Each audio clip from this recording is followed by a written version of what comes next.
السلام عليكم ورحمة الله وبركاته يا شباب. الموضوع كتير كتير مهم وكتير كتير مهم. الموضوع باختصار، في هناك صفحات تلفق الأكاذيب على الدولة وعلى دولتنا وعلى الأمن العام وغيره، وعم بيجيبوا مقاطع فيديو موجودة من 15 سنة ومن 10 سنوات ومن 8 سنوات، وعم ينشروها على أنه شوفوا الأمن العام شو عم يعمل فينا. لفت نظري لهذا الكلام، شفت مقطع فيديو فرجعت لأصول ومتى ارتفع على جوجل وكذا. اكتشفت أنه من عام 2016 أو 15.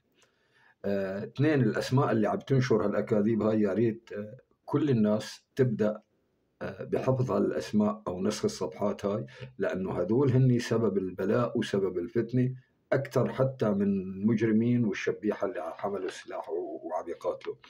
بنرجع لموضوع آخر اللي هو مرصد حقوق الإنسان، رامي عبد الرحمن أو أسامة علي سليمان، يعني أو كل الناس اللي عم يدعوا بحقوق الإنسان والكلام هذا.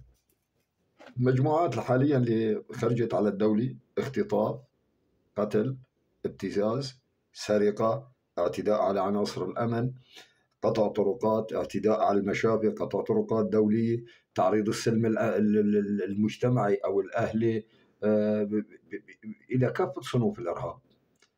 لا يروا هاي الصورة إطلاقا، ربما نعموا إن شاء الله بيشوفوا الجانب الآخر، انه في اخطاء وهي كلها عباره عن فبركات وكذب. يا ريت من الناس كلها وكل انسان حر وشريف يبدا بحفظ هالصفحات هاي، وخصوصا الاسماء المعروفه والاسماء اللي بتعد حالها كثير بتغار على الدوله وعلى حقوق الانسان وحقوق المراه، ويجب محاكمه هاي الناس.